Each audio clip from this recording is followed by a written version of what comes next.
유치할수는 압도적 경제방송 박근현의 데일리 힌트 시간입니다. 반갑습니다. 오늘은 정말 생각하기 쉽지도 않은 블랙 먼데이 8월 5일 방송입니다.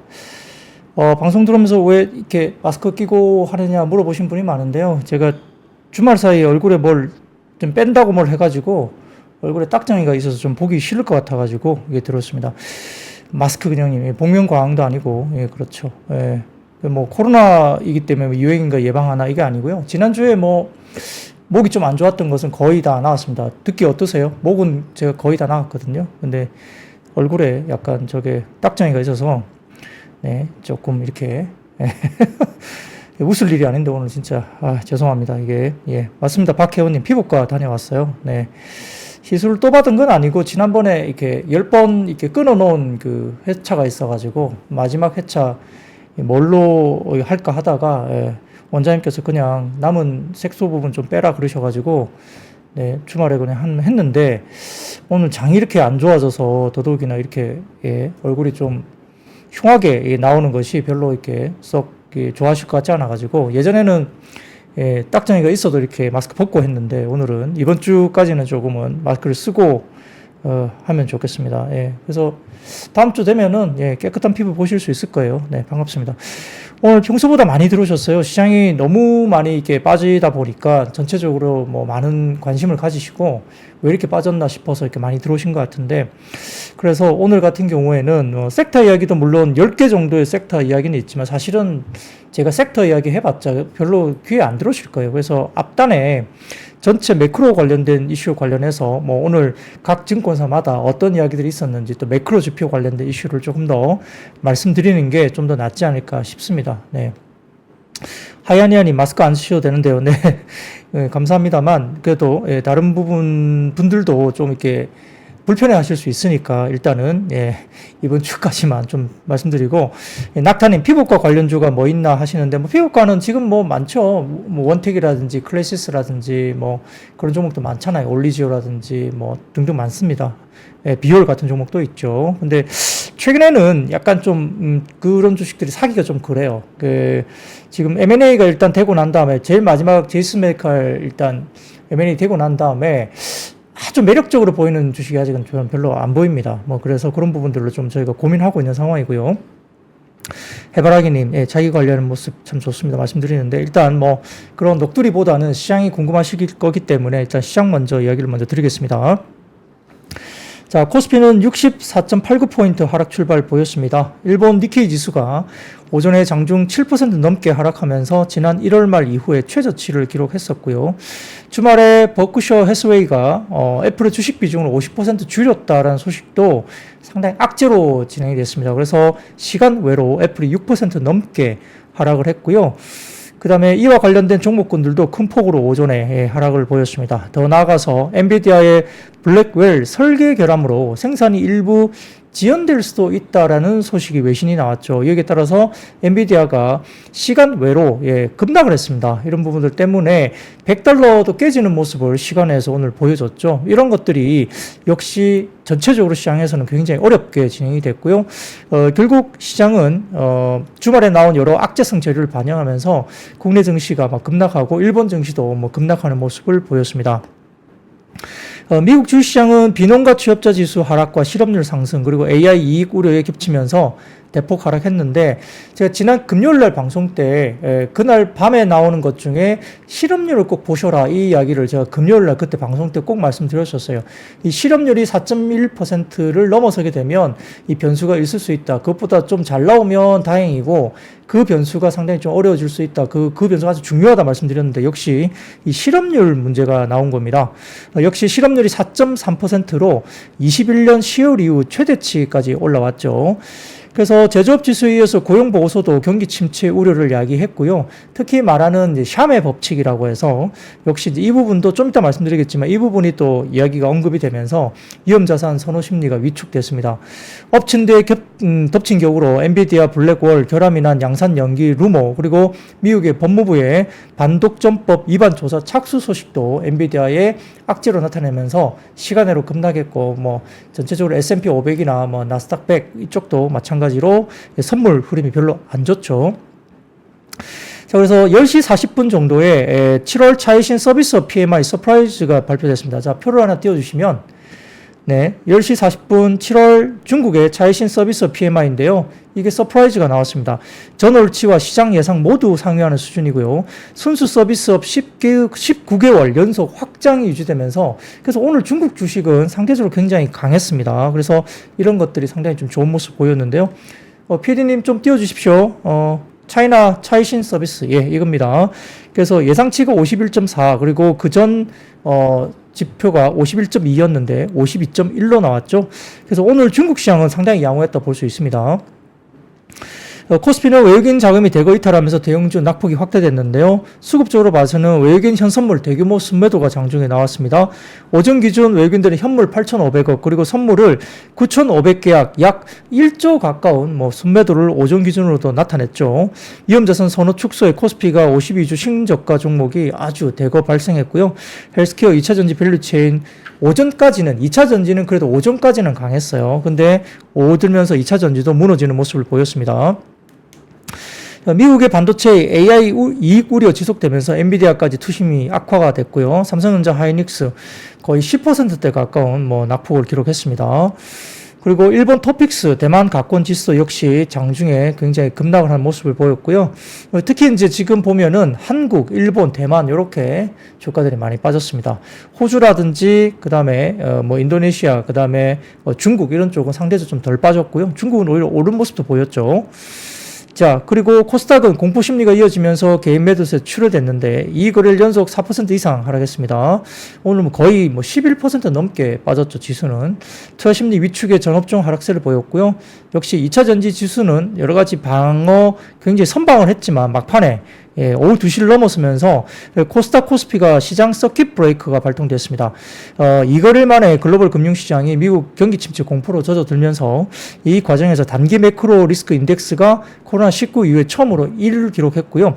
그만큼 리스크 오프 시그널이 강하게 유지가 됐고 그 다음에 최정점에 위치했다는 의미까지 나옵니다. 그래서 빅스도 거의 30% 이상을 막 이렇게 올라가는 모습도 보입니다. 2007년 이후 코스피 5% 이상 하락한 거래일은 단 14일 정도입니다. 그러니까 2017년 이후라면 거의 한 16년, 17년 이 정도 되는데요. 코스피가 5% 이상 하락한 거래일은 14일 정도밖에 안 되거든요. 2008년 금융위기 10일 정도 됐고 2020년 코로나 팬데믹이 2일 정도 됐고요. 2011년 미국의 신용등급 강등 2일 정도가 있습니다.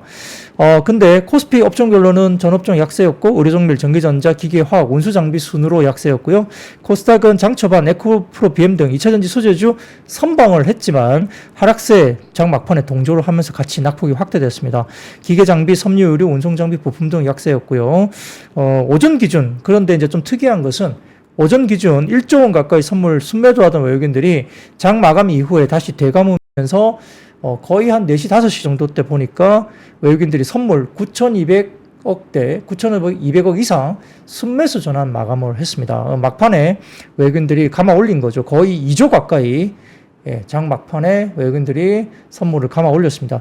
개인들이 매도했고 아침에 많이 샀던 기관들이 매수 규모를 축소시킨 그런 모습으로 볼 수 있죠. 굉장히 저도 20년 넘게 시장을 보면서 이렇게 단기적으로 코스피가 하루에 이렇게 급락한 것은 거의 보지 못했던 그런 정도 수준이고요. 거의 패닉 상태였습니다. 하루 종일 지금 이렇게 빠졌기 때문에 상당히 어려운 모습이 아닌가 싶습니다. 방송을 좀 천천히 늦게 들어오신 분들 가운데 혼자 방송하는데 왜 마스크 끼냐 하시는 분들이 종종 계시는데, 자, 제가 방송 초반에 말씀드렸듯이 얼굴에 약간 이렇게 딱정이들이 있어서 조금은 보기 좀 흉하실까봐, 불편하실까봐 마스크를 끼고 지금 방송 중에 있습니다. 이해를 좀 해주시고요. 자, 그러면 오늘 대신증권에서 관련된 이야기를 좀 해볼게요. 대신증권에서는 코스피 딥밸류 구간 관련해서 22년 7월 저점 경기 침체가 가시화됐을 때 PER이 8.5배 정도까지 갔었다는 겁니다. 코스피 2510포인트 정도가 PBR 0.9배로 아마 동밸류에이션 레벨 이하에서는 상당히 추가적으로 오버슈팅, 그러니까 하락으로 매도가 오버슈팅 된 거 아니냐, 이런 이야기를 대신증권에서는 했는데요. 당분간 조금 급등락이 좀 일부 있겠지만은 지수 때는 시간을 두고 봤을 때 의미 있는 저점권이다, 이렇게 언급을 하긴 했습니다. 근데 오늘 대부분 증권사에서 이야기했던 것들이 잘 안 맞았죠. 거의 뭐 수급적으로 그냥 밀어버렸기 때문에 거의 뭐 의미가 없을 정도로 많이 내려갑니다. 현재 코스피 경기 침체 공포 심리 진정 여부가 관건인데 오늘 밤에도 중요한 변수가 하나 있습니다. ISM 서비스업 지수가 결과가 있는데 이것도 좀 보셔야 될 것 같아요. 오늘 밤에 ISM 서비스업 지수입니다. 이게 현재 컨센서스가 51로 확장 국면 재진입을 기대한다는 컨센서스가 있는데 이게 맞춰질지 아니면 이것보다 덜 나올지 봐야 될 것 같고요. 컨센서스 51보다 예상보다 좀 부진하게 혹시 나오더라도 확장 국면, 그러니까 50 이상으로 좀 확장이 그래도 되는 쪽으로 혹시 그나마 나온다고 한다면 조금 경기 침체 공포가 좀 한풀 꺾일 수가 있는데 이게 어떻게 나오는지를 봐야 되겠죠. 특히 고용 지표가 크게 악화되는지 여부가 관건이고요. 제조업 지수 고용 악화가 이번 경기 침체 공포 심리 증폭의 시발점이었다는 점에서 상당히 중요한 하나의 변수가 또 오늘 밤에 ISM 서비스업 지수 결과를 꼭 체크를 해보시기 바랍니다. 자, 그래서 오늘 중요한 것은 수급이잖아요. 그래서 수급을 한번 체크해 봤는데 미래에셋증권에서 오늘 자료를 올려주었습니다. 자, 첫 번째 자료 올려주시면 국내 증시 주변 자금 동향인데 여기 보시면은 왼쪽에 보시면 왼쪽에 노란색 실선이 고객 예탁금이고 그다음에 검은색 실선이 신용융자 잔고입니다.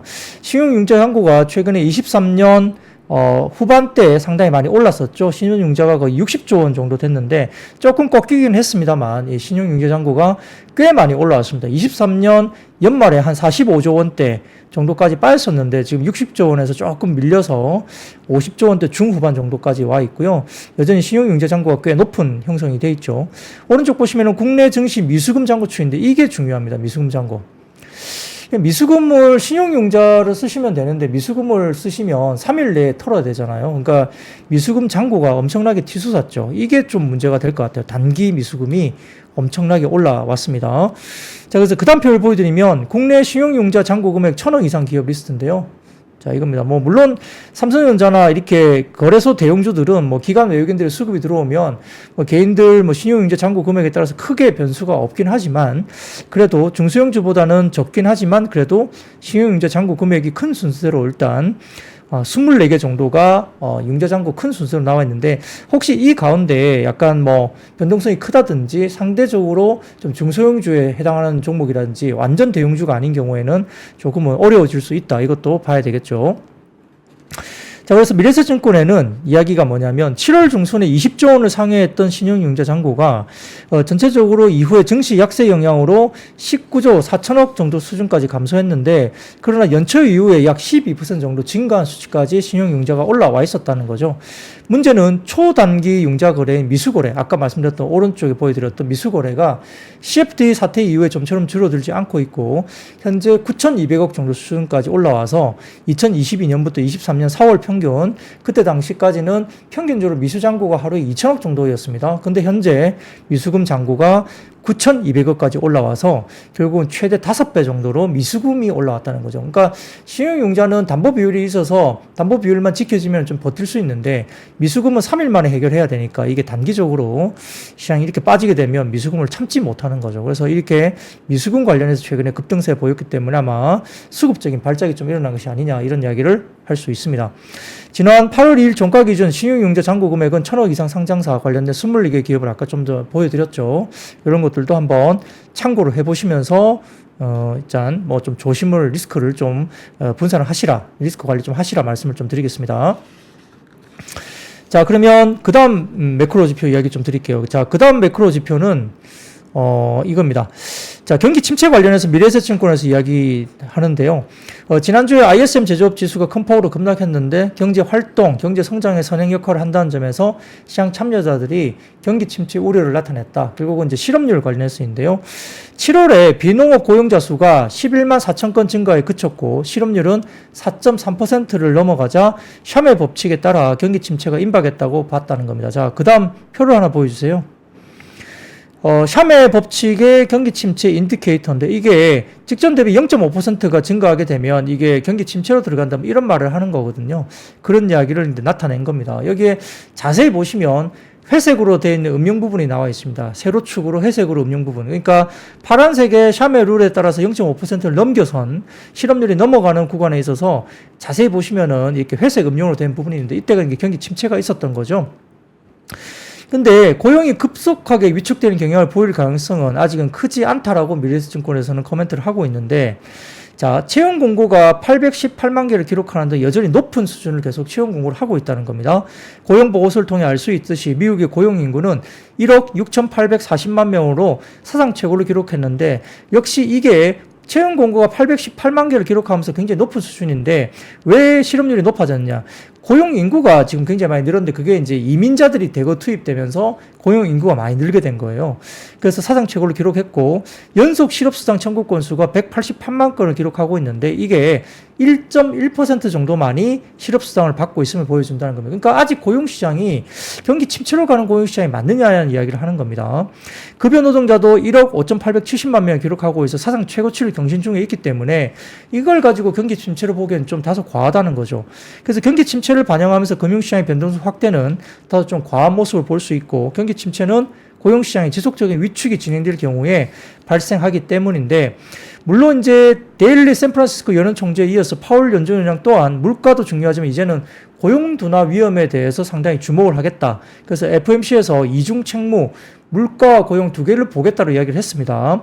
그래서 결국 고용 둔화는 연준도 인지하고 있다는 뜻을 보았고요. 그렇기 때문에 오늘 저녁에 있을 ISM 서비스업 지수, 그리고 다음 주에 있을 소매 판매와 산업 생산 등의 결과가 굉장히 중요합니다. 근데 이렇게 장이 오늘 급락했을 때 장중에 보면은 경기에 대한 우려가 굉장히 크다고 한다면 구리나 그 다음에 일부 중국 시장도 같이 동조화되는 모습이 나타나야 되는데, 구리는 오후 1시에서 1시 30분 기준 구리 선물 가격은 플러스 1%로 오히려 구리 선물 가격이 상승 중에 있었습니다. 그러니까 경기 침체라고 한다면 구리도 뭐 급락을 해야 되겠죠. 근데 그렇지 않았고요. 중국 증시도 아까 말씀드렸던 차이신, 아까 말씀드렸던 지표가 나오면서 주요국 대비 견조한 모습을 보였다. 그래서 다 같이 이렇게 경기 침체를 생각하고 있는 건 아닌 것 같다 생각을 했습니다. 더군다나 이제 하나증권에서 오늘 미국 실업률이 드디어서 샴의 룰에 부합하면서 리세션 트레이드가 발동됐다고 보는데, 그렇지만 샴의 룰 창시자인 클라우디아 샴 같은 경우도 인터뷰를 통해서 다음과 같이 발언했다는 겁니다. 첫 번째, 아직 리세션은 아니다. 물론 모멘텀은 좋지 않다. 그리고 금리 인하는 경기에 대한 압박을 완화시킬 걸로 보고 있고, 단일 지표에 너무 의존하지 마라. 이렇게 이야기를 했다고 합니다. 그 7월 실업률을 한번 돌아볼까요? 자, 첫 번째 자료 보여주시면 7월 실업률 첫 번째 자료입니다. 이게 보시면은 빨간색 보면 실업률이 올라가죠. 근데 새벽에 박힌 총재가 날씨와 같은 일시적인 요인도 생각해 봐야 된다 이런 이야기를 했었다고 하거든요. 그래서 결국 이 이야기는 7월에 실업 중에 이유 중에 일시적인 실업이라고 답변한 사람 비중이 기존에 14.8%로 22년 4월 이후에 가장 높습니다. 그래서 일시적인 실업이 왔다라고 본인들이 이야기를 하는 사람이 많다는 거죠. 그래서 본격적인 경기 침체를 보기엔 좀 쉽지 않다는 거고요. 오른쪽 보시면은 실업 기간도 일단 좀 빠졌죠. 오히려 평균 중간값 실업 기간은 9.4주로 전월 9.8주 대비 오히려 평균 실업 기간, 그러니까 잡이 없이 있는 기간이 오히려 더 하락했습니다. 9.8주에서 9.4주로. 그렇기 때문에 이 실업률이 단순하게 샴의 룰에 맞다고 해서 바로 리세션이라고 바로 단정하기는 좀 어렵다라고 이야기를 하는 겁니다. 그런 것도 또 보시면 좋을 것 같고. 자, 그 다음 표를 보여드리겠습니다. 그 다음 표 보여드리면 실업률 관련해서 대체로 지역 연연이 조사하는 향후 고용 전망은 실업률을 선행하는데 고용 전망을 보자는 거죠. 이 보시면은 제조업 고용 전망은 저점에서 반등을 오히려 모색하고 있다는 겁니다. 오히려 반등이 나오고 있는 국면이고, 서비스, 그러니까 이전의 고용 부진의 가장 큰 원인은 서비스인데 그 중에서도 교육과 의료와 운송 그리고 창고이었거든요. 근데 고용 전망은 제조업보다 조금 더 앞선 반등 조짐이 오히려 서비스 쪽에서도 반등 조짐이 나오기 있고 있다 이런 지표가 나오고 있어요. 그래서 각각의 리치몬드나 달라스, 그 다음에 캔자스시티 등등 쭉 포함해서 대부분 보면은 대체로 지역 연연이 조사하는 향후 고용 전망은 실업률을 선행하는데 이 부분에서 제조업 고용 전망이 오히려 저점에서 반등이 나오고 있는 국면이기 때문에 이런 부분들 관련해서는 역시 너무 경기 침체로 지금 100% 경기 침체라고 말하기는 좀 어렵다는 이야기를 계속 하는 겁니다. 자, 여기에 대해서 오늘 미래에셋증권에서 이 경기 침체 우려가 과도한 5가지 이유를 또 이야기를 했습니다. 그래서 첫 번째, 미국의 재고 부담이 여전히 낮고 그리고 그리고 물량 관련된 배송 시간이 계속 줄어드는 추세에 있지 않다. 배송 시간이 줄어들면은 뭔가 이렇게 시키는 게 많지 않다는 거예요. 수요가 많지 않다는 건데 배송 시간이 계속 줄어드는 추세에 아직 있지 않다는 거죠. 그래서 경기 침체가 아닌 것 같다. 그리고 초과 고인 상황 지속되고 있고 일자리 수가 증가하고 있다. 기업들의 수익성이 여전히 견조하고 투자 증가 여력이 확보되고 있다. 그 인플레이션과 금리 상황은 리세션을 피해갈 가능성이 높이고 있는 것 같고요. 그 다음에 G20 경기 선행 지수는 아직은 오름세에 있다 이런 겁니다. 자, 그 다음 표를 하나 보여드릴까요? 자, 과거의 미국 경기 침체는 G20 경기 선행지수가 꺾인 이후에 개시가 됐습니다만 이렇게 노란색 실선 보세요. 노란색 실선 보시면 경기 선행지수가 100 이하로 꺾이면서 경기 침체가 왔는데 지금은 경기 선행지수가 상승 구간이라는 겁니다. 그래서 이렇게 오른쪽 끝을 보시면 노란색 실선이 상승 구간을 접어들고 있어서 미국의 경기 침체가 G20 경기 선행지수가 아직 오름세이기 때문에 이것이 경기 침체로 바로 보기엔 좀 어렵다 이렇게 볼 수도 있는 겁니다. 자, 그리고 그 다음 표를 보여드리겠습니다. 이 KB증권에서 자료인데요. 코스피가 이 거래일 동안 8% 이상 하락한 사례입니다. 위쪽에 보시면은 위쪽 표는 2000년도부터 2012년까지 그리고 아래쪽은 2012년부터 2024년까지인데요. 자, 노란색 점이 적혀 있는 부분들이 이 거래일 연속 도합 8% 이상 코스피가 빠진 구간인데 보시면 대체로 그 8% 이상 빠진 이후에 한두 번 정도 이렇게 겪은 사례도 있고 바로 반등 준 데도 있는데요. 결국 대부분 보면 장기 시계열로 봤을 때 이렇게 빠진 뒤에 조금 변동성이 확대되다가 다시 저점을 잡고 올라가는 모습을 보이더라. 이런 모습이 보입니다. 그래서 확률적으로 봤을 때 코스피가 이 거래일 동안 약 8% 이상 급락했을 경우에는 조금 시간이 지나서는 어느 정도 회복하는 쪽으로 다 올라가는 쪽이 보였다. 뭐 이렇게 보입니다.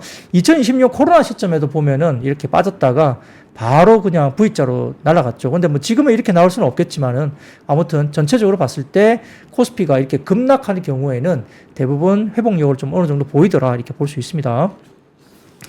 자, 그리고 그 다음 표 보십시오. 미래에셋증권 자료인데요. 자, 코스피의 선행 PBR 0.8배가 갖는 의미에 대해서 보여드리는데 코스피 200 기준 12개월 선행 PBR 0.8배가 갖는 의미는 상당히 크죠. 그래서 2003년 이후에 그리고 국내 증시 저점은 팬데믹을 제외하고 거의 PBR 0.8배 수준에서 만들어졌습니다. 표를 보시면 이렇게 2003년 이때부터 쭉 보시면은 대부분 0.8배 정도였고요. 2020년도에 코로나 때는 뭐 더 빠졌었죠. 근데 그때 빼고 나면 대부분 0.8배 언저리에서는 대부분 이제 지켜졌다는 겁니다. 그래서 지난 2일 기준 PBR이 0.89배 정도였는데 오늘 뭐 장중에 거의 코스피가 200포인트 넘게 빠졌기 때문에 아마 0.8배 초반까지 정도 빠졌겠죠. 그래서 이론적으로 0.8배 코스피 지수는 2,400포인트 언저리입니다. 2,405포인트 정도 수준이기 때문에 오늘 종가 기준에서 뭐 조금 더 밀릴 수는 있겠지만은 0.8배 수준이면 완전히 극단적인 PBR 0.8배 저점 수준을 봤을 때는 어느 정도 뭐 좀 유의미하게 좀 역사적으로 좀 저점을 볼 수 있지 않느냐 이런 생각도 해볼 수 있습니다. 공전님 막 갖다 붙인다 말씀하시는데 역사적으로 그렇다는 거예요. 이게 막 갖다 붙이는 게 아니고 오늘은 무슨 말을 해도 갖다 붙이는 말밖에 못합니다. 그러니까 잘 보십시오. 이런 것들 보시고요. 저희가 물론 더 빠질 수도 있죠. 변동성이 커질 수 있는데 근데 중심은 잡고 있어야 돼요. 어느 정도 수준에서 어떻게 될 것인가에 대해서는 중심을 잡고 이야기를 하자는 겁니다. 자, 그리고 그 다음 표 보여드리겠습니다. 미래에셋증권의 자료인데 코스피에서 외국인 현선물 순매도 지속인데요. 자, 지난주 같은 경우에도 보면 금요일하고 오늘 오전까지만 했을 때 10시 20분 오늘 오전까지 했을 때 금요일과 오늘 오전 10시 20분까지 외국인들이 한 2조 9천억 정도로 역대 두 번째 순매도를 기록했습니다. 선물 역대 두 번째. 과거에 역대 최고치가 언제냐면 작년 8월 초입니다. 그때 S&P가 미국의 신용등급을 강등했을 당시에 외국인 선물 순매도가 이틀 동안 역대 최고치인 3조 7천억을 매도를 했죠. 이게 보시면 표에 나와 있습니다. 근데 오늘 10시 20분 기준으로 봤을 때 금요일과 오늘까지 해서 2조 9천억 정도 역대 두 번째 순매도를 기록했는데 그래서 뭐 전체적으로 금요일 같은 경우는 장중 2조 4천억까지 순매도 하다가 1조 9천억으로 마무리했죠. 순매도가. 근데 오늘 같은 경우는 막판에 거의 1조 원 정도까지 오전에 팔다가 막판에 9,200억 정도 순매수로 외국인들이 완전히 포지션을 바꿔버렸습니다. 그래서 내일 어떤 포지션이 나올지는 모르겠으나 일단 외국인들의 대규모 선물 포지션 변화가 막판에 있었다. 이런 부분들도 이야기를 좀 하시면 좋을 것 같습니다.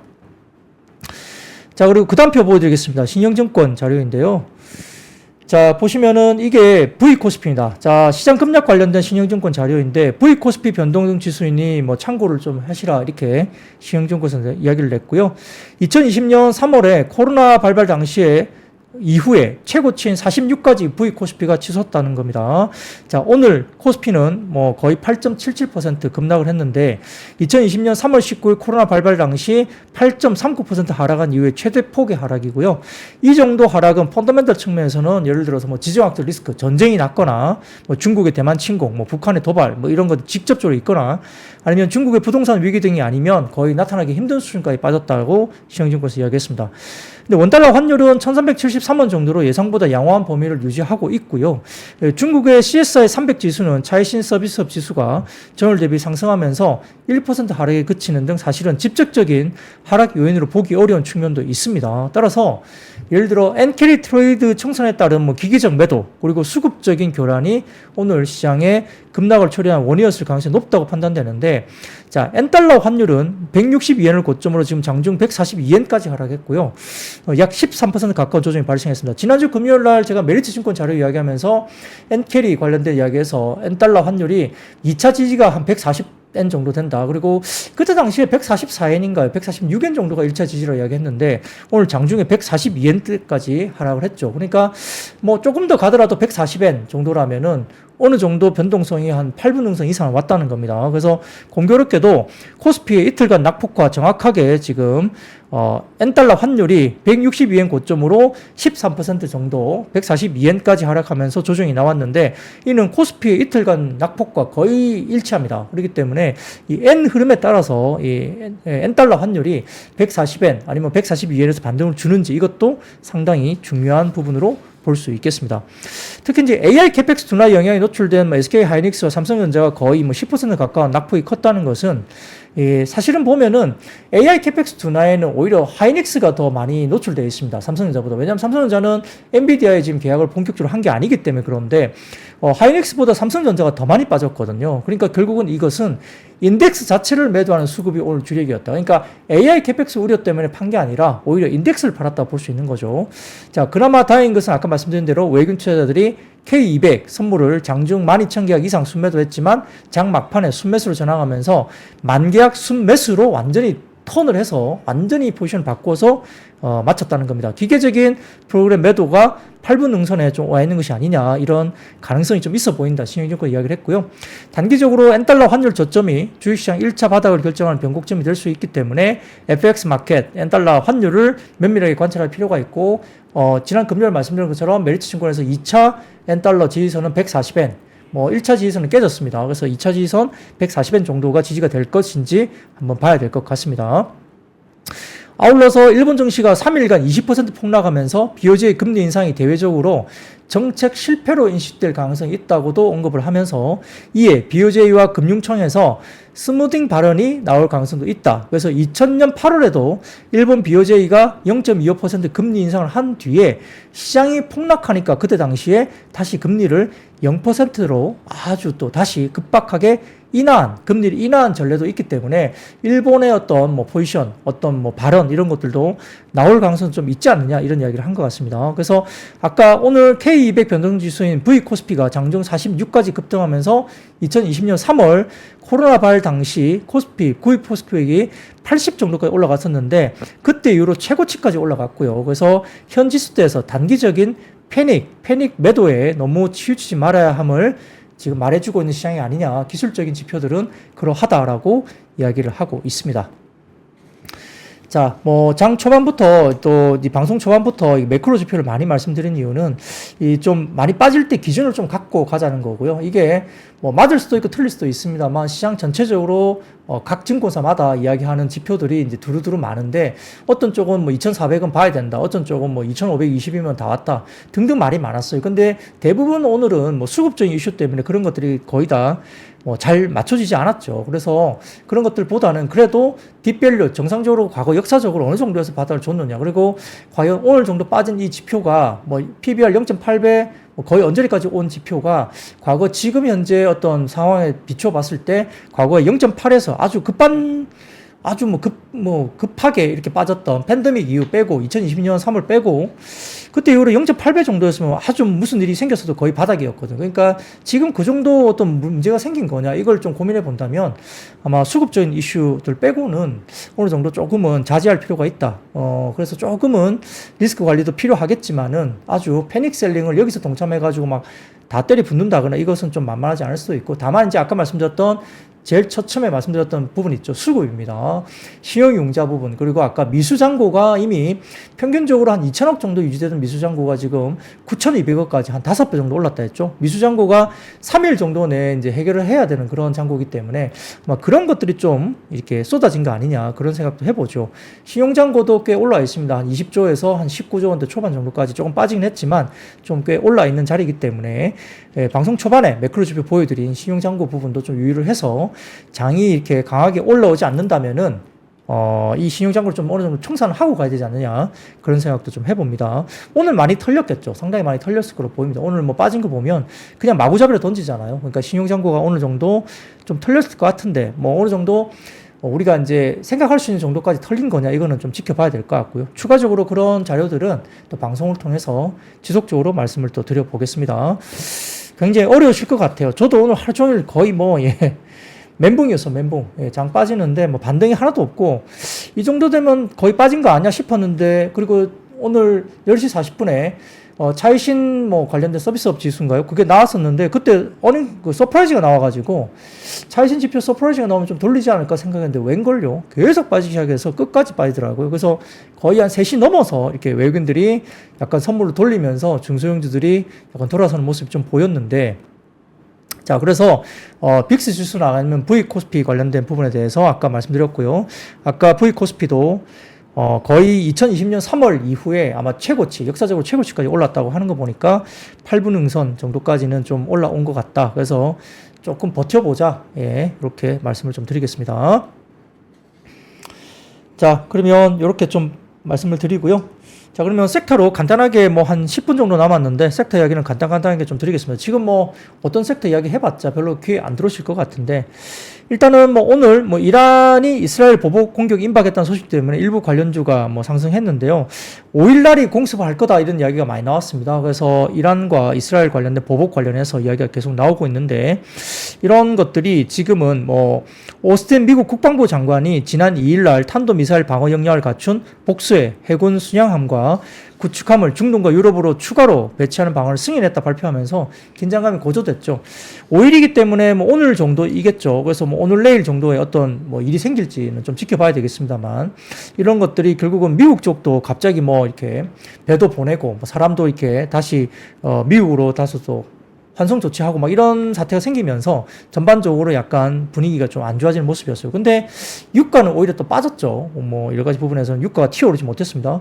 그래도 불구하고 오늘은 휴니드, 스페코, 대성하이텍, 한일단조, 빅텍, 그다음에 흥구석유, 흥황해운 이런 쪽으로 일부 관련된 테마성 이슈들 관련된 종목들 그리고 해운 관련된 일부 종목들도 다 좀 이런 이슈로 올라왔는데 역시 그럼에도 불구하고 윗꼬리 달고 많이 빠졌어요. 이런 종목들도 올라가다가 윗꼬리 달고 빠졌고 몇 개 종목 빼고는 관련 섹터로 되어 있는 종목들이 꽤 마이너스가 크게 났기 때문에 이것도 메인은 아닌 것 같아요. 그래서 이 부분도 한 하루 이틀 정도 이란과 이스라엘 부분들에 대해서 큰 일이 생기지만 않는다면 또 넘어가지 않겠나 싶습니다.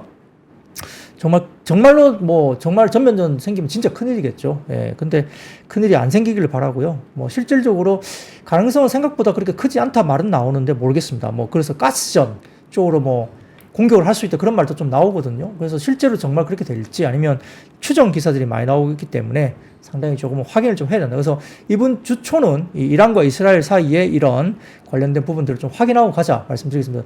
정말로 우리가 가능성이 별로 높지 않다고 생각했는데 정말로 뭘 쏘아버리면 진짜 멘붕이 올 수 있습니다. 그렇기 때문에 이 부분은 정말로 한번 주초는 좀 확인하고요. 이야기됐던 날짜는 5일입니다. 5일날 뭔가 감행할 수 있다 이야기 나왔기 때문에 5일이면 이번 주 초 오늘 포함해서 한 하루 이틀 정도 좀 지켜보면 될 것 같습니다. 별일 없게 잘 지나갔으면 좋겠고요. 자, 그리고 두 번째입니다. 두 번째는 역시 뭐 코로나 관련된 감염병 재확산, 이것도 지난주에 목금 정도에 두 번 정도 말씀을 드렸던 자료인데요. 결국 최근에 질병관리청에 따르면 신규 코로나19 입원 환자가 좀 늘고 있다 이야기가 나왔었고, 더군다나 이게 오미크론 변이 바이러스입니다. 검출률이 6월달 12.1%에서 7월에 39.8%로 대폭 좀 늘었습니다. 또한 백일에 그 다음에 마이코플라즈마 같은 폐렴 등의 감염병도 동시에 확산되고 있다. 이것 때문에 지난주 목금과 이어서 오늘도 일부 조금은 뭐 그런 관련주들 움직였다 볼 수 있죠. 콘타 매트릭스, 셀리드, 수젠텍, 뭐 바이오노트, DXVX, 국제약품 등의 일부 관련주들이 올라오긴 했는데 말 그대로 테마입니다. 테마성이기 때문에 뭐 펀더멘탈과 상관없는 모습이죠. 시장이 워낙 안 좋기 때문에 이러한 약간의 뉴스로 테마성 움직임들이 약간의 나타나고 있는 모습들이 보입니다. 자, 그리고 세 번째 섹터입니다. 세 번째 섹터는 역시 반도체 쪽인데요. 역시 필라델피아 반도체 지수도 주말 사이에 상당히 많이 빠졌고요. 필라델피아 반도체 지수가 주말 사이에 5% 넘게 빠졌죠. 엔비디아가 1.78 정도 빠졌는데 사실 지난 주말에 엔비디아 거의 7% 가까이 급락을 하다가 종가 무렵에 1.7%대로 이제 확 줄여서 끝났거든요. 근데 오늘 갑자기 또 시간외로 막 급락하니까 이게 또 다시 영향을 미치고 있는 겁니다. 뭐 ASML은 8.4% 급락했고요. 어플라이드 머티리얼즈가 7.38, 퀄컴도 2.86%, 인텔도 26%. 그러니까 결국 인텔이 상당히 주도를 한 거죠. 자, 그리고 뭐 고용부가 이야기한 고용 동향 보고서, 이거는 실업률은 제가 아까 좀 전에 말씀드렸고요. 그 다음에 주말간 외신에 따르면 엔비디아의 차세대 칩 출시가 당초 예상보다 3개월 늦어진다고 이제 기사가 일단 나왔는데, 엔비디아가 고객사인 마이크로소프트와 다른 한 곳의 클라우드 업체에게 AI 칩 신제품 블랙웰 B200 생산 지연 사실을 통보했다는 기사가 일단 나왔습니다. 외신에서. 생산 과정에서 이례적으로 늦게 발견된 결함 때문으로 전해지고 있는데, 엔비디아는 현재 반도체 생산업체인 TSMC와 새로운 테스트 작업을 진행 중에 있고 내년 1분기까지는 이 칩을 대규모로 출하하지 않을 것으로 기사는 나왔습니다. 자, 근데 그 부분에 대해서 엔비디아 쪽은 또 반박을 했어요. 자, 다음 사진 좀 띄워주십시오. 사진 띄워주시면 엔비디아가 새로운 뉴칩 제일 위쪽에 보시면은 딜레이 될 거라고 이렇게 외신 보도가 있었죠. 뭐 거기에 대해서 아래쪽 보시면은 엔비디아가 결국은 엔비디아가 납품 지연 사실에 대한 원인에 대한 구체적인 답변은 별로 내놓지는 않았는데, 엔비디아 대변인은 이메일 성명을 통해서 올해 말 목표로 생산한 부분들은 순조롭게 진행되고 있다 밝혔기 때문에 사실은 부인을 한 겁니다. 이 외신 보도에 대해서 부인을 한 거고요. 자, 다음 사진 보여드릴까요? 다음 헤드라인 보시면 엔비디아에 관련된 이 부분에 대해서 대변인이죠. 호퍼 수요가 매우 강력하고 블랙웰 칩 샘플링이 시작됐고 생산은 하반기에 확대될 예정이다. 그래서 사실 전면으로 반박을 한 겁니다. 그래서 이게 엔비디아가 공식적으로 이렇게 이야기를 했는데, 이게 생산 지연 루머가 정말 사실인지 아닌지는 좀 지켜봐야 될 것 같습니다. 어떻게 이게 정말 이야기가 되는 건지. 외신에서는 3개월 정도 지연된다, 엔비디아 쪽은 아니다, 이게 반박을 했고요.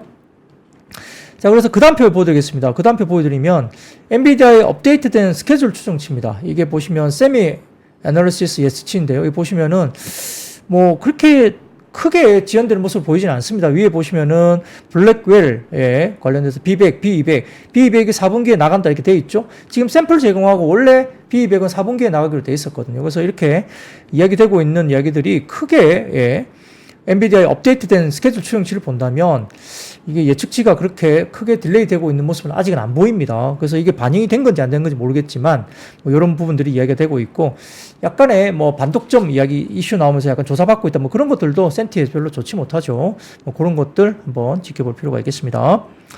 그리고 인텔이 이제 사실은 급락했죠. 인텔이 사실 별로 좋지 못했는데 주당 순이익도 별로 안 좋았고요. 그 다음에 컨퍼런스 콜에서 직원 15% 감원한다. 그 다음에 배당금도 취소한다. 뭐 인텔이 가장 안 좋았어요. 그래서 인텔이 뭐 20% 이상 급락한 것은 다 이유가 있는 걸로 보입니다. 인텔이 가장 좋지 못한 모습을 보였습니다. 그래서 반도체 관련주도 오늘 급락을 보였습니다.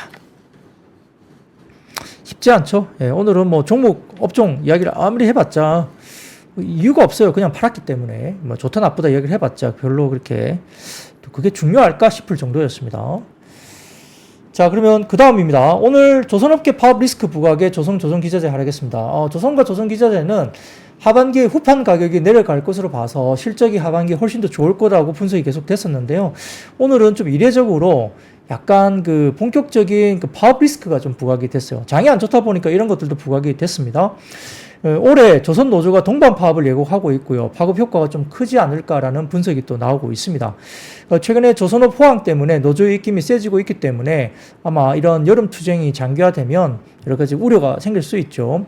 주요 조선사 노조 단체인 조선업종 노조연대 오늘 28일 동반 파업을 예고하고 있다고 합니다. 8월 28일 날 동반 파업을 예고하고 있는데 현대중공업, HD 현대미포, 그다음에 HD 현대사모, 삼성중공업, 현아오션, K조선, HSG, 성동조선 등이 국내 정소형 조선사들이 소속되어 있는 조선업종 노조연대라고 있다고 합니다. 그래서 조선업이 호황에 들어왔지만은 뭐 노동자들의 뭐 처우가 과거와 크게 다르지 않다고 지적하고 있다고 하고요.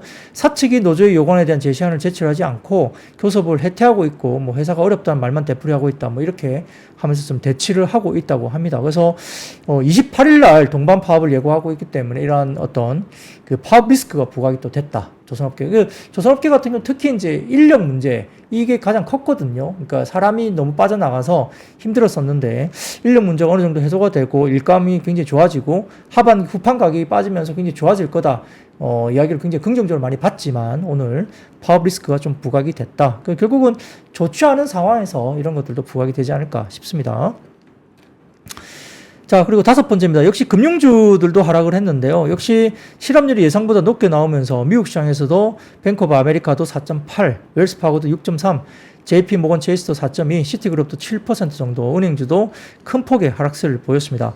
더군다나 워런 버핏이 회장을 이끄는 미국의 투자기업 버크셔 해서웨이가 공개한 공시 자료와 2분기 실적 보고서에 따르면 6월 말 기준 포트폴리오 상에 애플 다음으로 많이 보유하고 있던 뱅크 오브 아메리카 주식을 약 38억 달러 가량 처분했다고 알려졌습니다. 그래서 신영증권의 보고서를 통해서 워렌 버핏이 은행주 대표주자인 뱅크 오브 아메리카를 매각 중인데, 모든 사람들이 은행주의 의문을 가지고 있던 2011년부터 꾸준히 뱅크 오브 아메리카 투자를 했었던 걸 감안한다면 아마 은행주들에 대한 시장 경계감도 조금 커지는 것이 아니냐, 이런 이야기를 하고 있는 것 같습니다.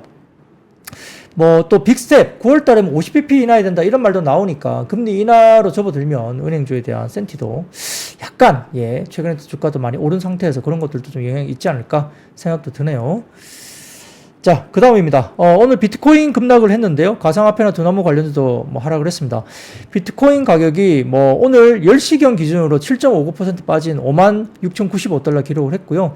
빗썸 기준 국내 비트코인 가격도 이 시간 7.25% 정도 빠졌죠. 일주일 전 지난달 29일 9,700만 원대 가격을 기록했던 비해서 오늘 10시경에 7,956만 원까지 빠졌습니다. 그래서 한 주 만에 18% 이상 폭락을 했고요.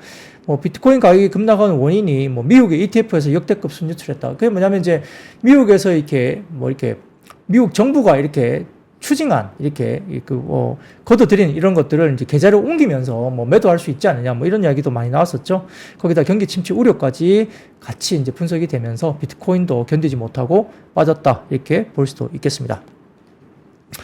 그리고 7번째입니다. 오늘 아이폰 관련주도 하락을 했는데요. 언론에 따르면 역시 버크셔 해서웨이가 결국은 애플 주식 842억 달러 상당을 보유하고 있는 것으로 정해졌는데 6월 말 기준입니다.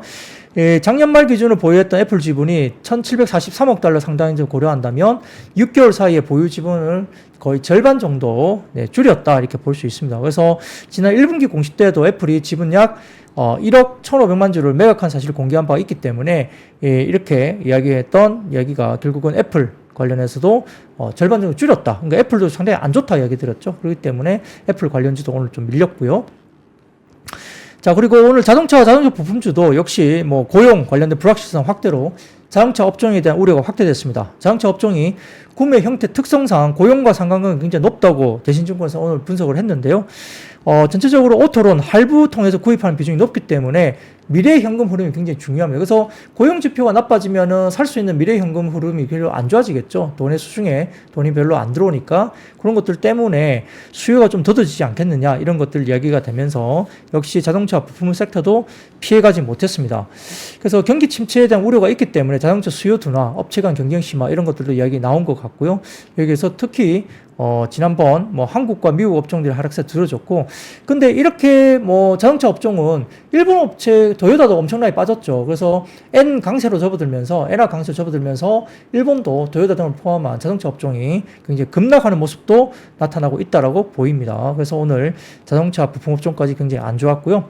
뭐 그 외에도 상당히 선전하고 있던 2차 전지도 오늘 오후장 되면서 갑자기 급락세로 돌아섰고요. 견디질 못했습니다. 2차 전지도 오전까지는 플러스권으로 유지가 되면서 상당히 강했는데 오후장에서 참지 못하고 역시 하락으로 돌아섰고요.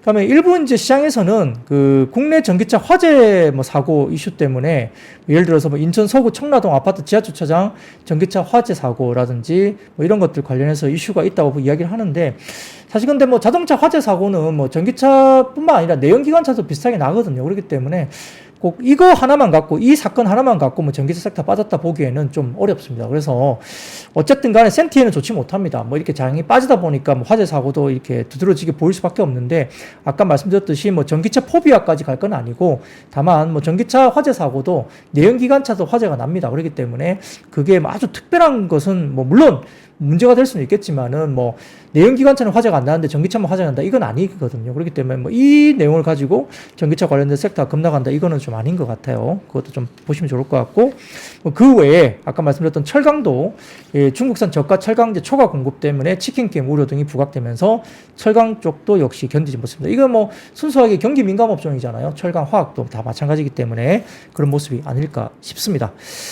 자, 그래서 오늘은 뭐 섹터별로 이야기를 간단하게 드렸고요. 뭐 섹터 이야기를 아무리 드려봐도 귀에 잘 안 들어오실 겁니다. 그래서 매크로 지표 확인하시고, 말씀드렸던 수급적인 부분들이 어떻게 스탑이 되고 수급을 좀 돌릴 수 있는 어떤 변곡점이 나올지, 그걸 먼저 체크를 하시고 포트폴리오를 좀 보시면 될 것 같고요.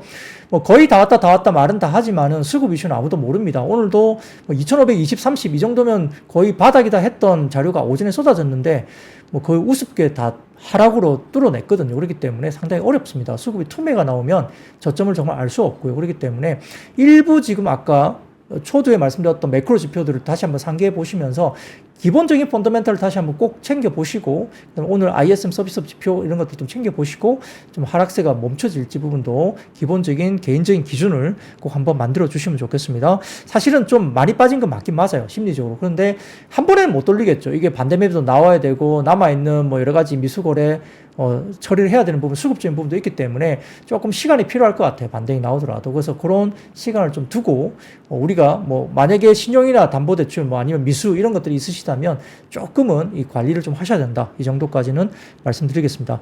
바닥을 누가 알겠습니까만 그래도 너무너무 힘든 하루였고요. 그래도 잘 버티시면서 또 이번 하락장을 잘 슬기롭게 잘 헤쳐나가시면 좋겠습니다. 자, 오늘 준비한 이야기는 여기까지입니다. 자, 여기까지 말씀드리고요. 내일 또 뵙겠습니다. See you. 박근영, 이선영, 사경인, 염승환 투자 마스터들의 세심한 케어로 건강한 투자 습관을 만드세요.